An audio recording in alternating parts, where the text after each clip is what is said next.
like to think that I'm older. Well, obviously I'm older. I don't like thinking that, but I think with being older, I'm wiser. Paul Walker stepped into a red Porsche Carrera GT on November 30, 2013. He told a friend he'd be back in 5 minutes. He never came back. For years, the official story was simple: speed.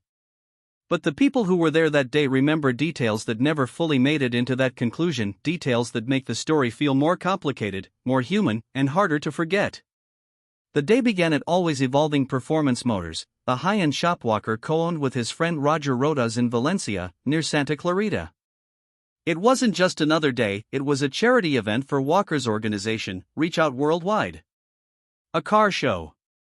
A toy drive. A way to help victims of Typhoon Haiyan in the Philippines. The atmosphere was alive. Cars gleamed under the sun. People brought toys, donations, and good intentions. It felt like something positive, like people coming together to do a little good in the world. As the event wound down, Rodas had his recently acquired red Porsche Carrera GT on display. According to those there, Walker had never ridden in one before. Then something small happened, something that didn't seem important at the time. A witness later recalled the car stalling as Rodas tried to move it. Someone said, "Let's take it around the block." Moments later, Walker climbed into the passenger seat. He told a friend he'd be back in 5 minutes to finish signing autographs. They pulled out calmly. No showboating. No dramatic exit. Just two friends going for a quick drive. They headed onto Hercules Street, a wide road that eventually narrows into a curve. Somewhere along that stretch, everything changed. Investigators later estimated the car reached between 80 and 100 miles per hour. But one witness described something unsettling before the crash, the car jiggling in its lane, as if the driver was fighting to control it. Then it happened. The Porsche lost control, spun, and slammed into a tree and a light pole. The impact was devastating. The car rotated again, hitting another tree. Debris flew. A nearby building's window shattered. Within seconds, smoke began to rise. Within minutes, the car was engulfed in flames. Back at the event, people heard the sound: a loud, confusing bang. At first, no one knew what it was. Then someone yelled that there had been a crash. People ran. Friends, employees, and attendees grabbed fire extinguishers and rushed toward the smoke. Among them was Jim Torp and his son Brandon. They were among the first to arrive. What they saw stopped them cold.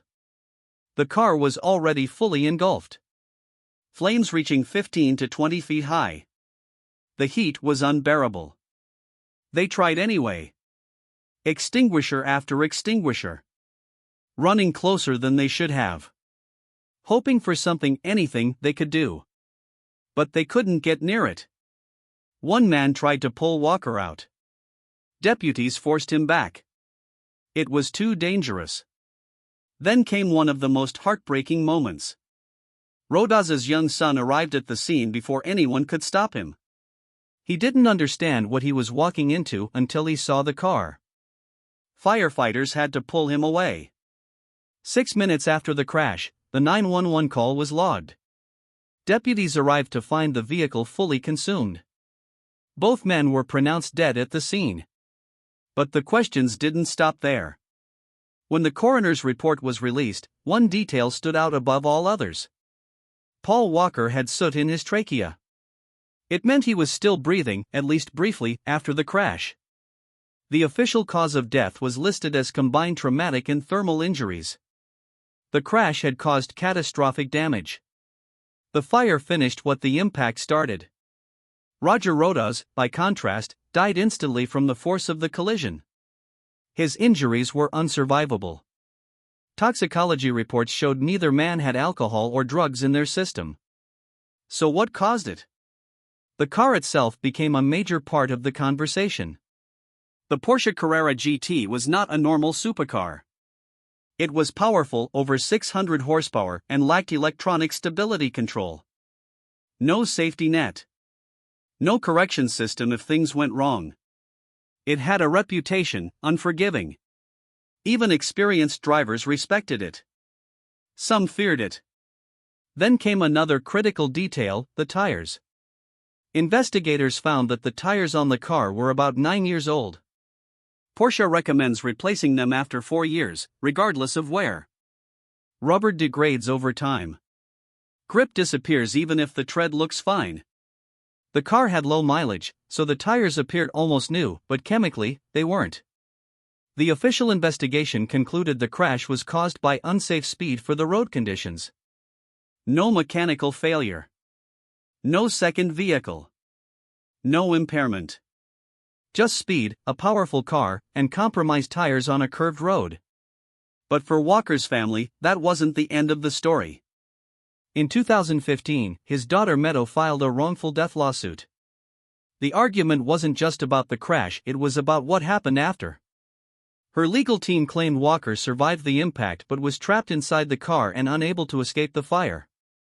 They pointed to the seatbelt design, arguing it may have pinned him in place. They also questioned why a car like the Carrera GT didn't include modern safety features like stability control. Porsche denied all claims. They argued the car was properly designed and that the crash was the result of dangerous driving and poor maintenance. The case eventually settled in 2017. The terms were never made public. Meanwhile, conspiracy theories filled the internet: claims of sabotage, cover-ups, even staged death. But none of them held up under real scrutiny.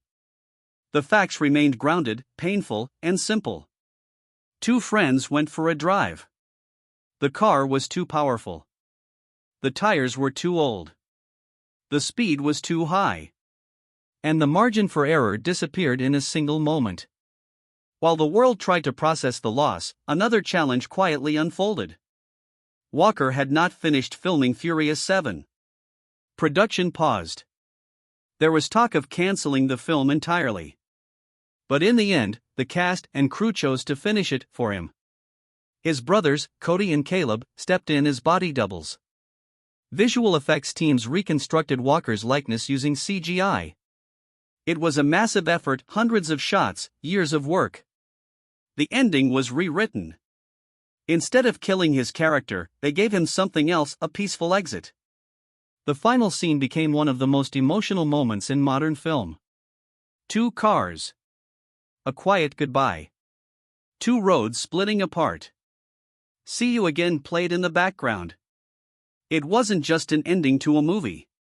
It was a farewell. The film went on to make over $1.5 billion worldwide. But what people remember isn't the number, it's the feeling. The loss stayed with those who knew him.